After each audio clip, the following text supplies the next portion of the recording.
बांग्लादेश के बांदरबन में 2023 के मानसून के दौरान एक दिल दहलाने वाला हत्याकांड हुआ। एक युवा बंगाली युवक शिबली सादिक हृदय का अपहरण कर लिया गया और बेरहमी से हत्या कर दी गई। इस घटना ने पूरे इलाके में सनसनी मचा दी। शिबली, जो अपने दोस्तों के साथ मानसून का मजा लेने के लिए निकला था, अचानक गायब हो गया। जब वह देर रात तक घर नहीं लौटा तो उसके परिवार ने चिंता में स्थानीय पुलिस को सूचना दी। पुलिस ने तत्काल तलाशी अभियान शुरू किया, लेकिन शिबली का कोई सुराग नहीं मिला। उसके दोस्त और परिवार वालों की बेचैनी बढ़ती जा रही थी। इसी बीच खबर आई कि कुछ आदिवासी समुदाय के लोगों ने उसे आखिरी बार देखा था। आखिरकार पुलिस को पता चला कि मारमा जनजाति के कुछ लोगों ने शिबली का अपहरण किया था। इस सूचना ने मामले को और भी जटिल और डरावना बना दिया। जैसे जैसे जांच आगे बढ़ी, चौंकाने वाले खुलासे होते गए। पता चला कि शिबली को बुरी तरह से पीटा गया था और अंततः उसकी हत्या कर दी गई थी। इस घटना ने पूरे देश को झकझोर कर रख दिया। हर कोई इस बेरहमी से हुए अपराध के पीछे की वजह जानना चाहता था। हृदय एक 20 वर्षीय बंगाली युवक था, जिसके पिता ट्रक ड्राइवर थे। गरीब परिवार में पला बढ़ा हृदय अपने परिवार का सहारा बनने के लिए कडलपुर के एक पोल्ट्री फार्म में मैनेजर की नौकरी करने लगा। साथ ही कडलपुर स्कूल और कॉलेज में अपनी पढ़ाई भी जारी रखी। हृदय की जिंदगी मुश्किलों से भरी थी, लेकिन उसके इरादे बुलंद थे। पोल्ट्री फार्म में काम करते हुए उसने कुछ मारमा आदिवासी युवकों से दोस्ती कर ली, जो वहीं काम करते थे। ये दोस्ती उसकी जिंदगी में नया मोड़ लेकर आई। दिन रात की मेहनत के बावजूद हृदय ने अपने सपनों को कभी मरने नहीं दिया। उसके दोस्त मारमा युवकों के साथ उसकी बातचीत और मेलजोल बढ़ता गया। लेकिन किसे पता था कि यही दोस्ती उसके लिए घातक सिद्ध होगी। उसकी जिंदगी में आने वाले तूफान के बादल मंडरा रहे थे और हृदय इससे बेखबर अपने रोजमर्रा के कामों में लगा हुआ था। शिबली सादिक हृदय 20 वर्षीय युवक चिटगांव, बांग्लादेश का निवासी था।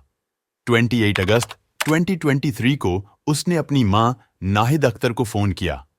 फोन पर उसकी आवाज बेहद डरी हुई लग रही थी। उसने अपनी मां को बताया कि कुछ लोगों ने उसका अपहरण कर लिया है और वे उसे बेरहमी से पीट रहे हैं।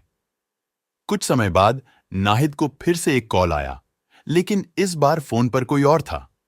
उस व्यक्ति ने कुछ ऐसा कहा जिसने हृदय के परिवार में तहलका मचा दिया। यह कॉल नाहिद और उसके परिवार के लिए एक भयानक दुःस्वप्न की शुरुआत थी और उन्होंने तुरंत अपने बेटे को बचाने के लिए हर संभव प्रयास शुरू कर दिए। शिबली, जो एक गरीब परिवार में पैदा हुआ था, अपनी कॉलेज की फीस भरने के लिए पढ़ाई और काम दोनों करता था। वह एक पोल्ट्री फार्म में मैनेजर के रूप में काम करता था और उसके अधीन 6 लोग काम करते थे। शिबली सबसे छोटा था, जबकि बाकी 6 कामगारों की उम्र 24 से 26 साल के बीच थी। वे काम में लापरवाही बरतने लगे, यह सोचकर कि शिबली कुछ नहीं कहेगा। शुरुआत में शिबली ने उन्हें उनके गलतियों के बारे में समझाने की कोशिश की, लेकिन जब उन्होंने उसकी बात नहीं मानी, तो उसने उनके खिलाफ कार्रवाई शुरू कर दी, जो उन्हें नागवार गुजरी। यह संघर्ष धीरे धीरे बढ़ता गया, यहां तक कि फार्म के मालिक को सभी को बुलाकर शांत करना पड़ा।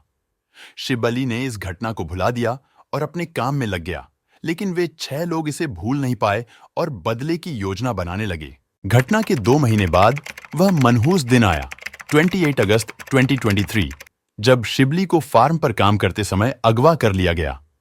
शिबली का अपहरण करने के बाद अपहरणकर्ताओं ने शिबली की मां नाहिद अख्तर को फोन किया और 15 लाख टाका बांग्लादेशी मुद्रा की मांग की। शिबली का परिवार बेहद गरीब था और उन्होंने पैसे जुटाने के लिए लोगों से मदद मांगना शुरू किया।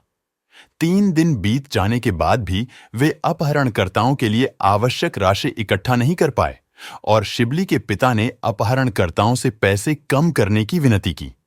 अपहरणकर्ताओं को यह पता था कि शिबली का परिवार गरीब है, इसीलिए उन्होंने राशि घटाकर 2 लाख टाका कर दी। शिबली के पिता ने बड़ी मेहनत और मशक्कत के बाद आखिरकार यह राशि जुटाई।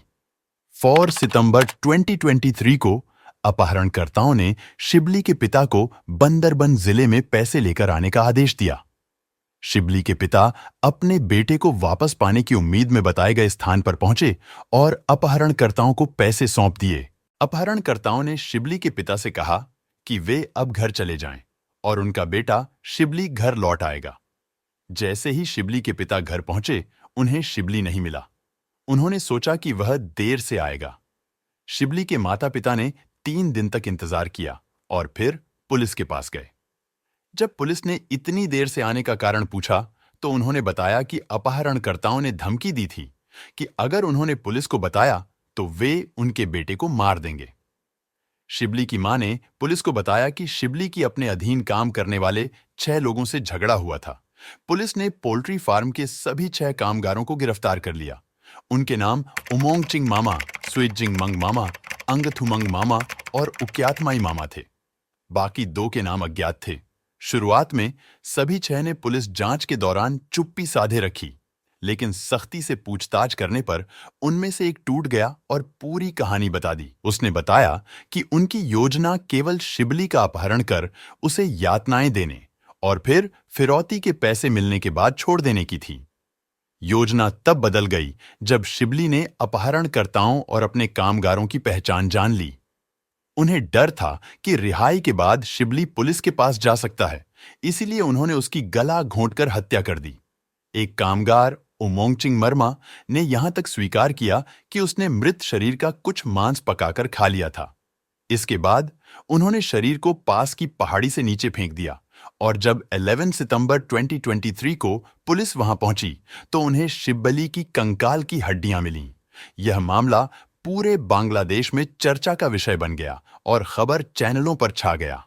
लोग अपहरणकर्ताओं से बेहद नाराज थे और जब पुलिस मुख्य आरोपी, जिसने मांस खाने की बात कबूली थी, को ले जा रही थी, तो लोग पुलिस स्टेशन के आसपास इकट्ठा हो गए और उमोंगचिंग को पकड़ लिया।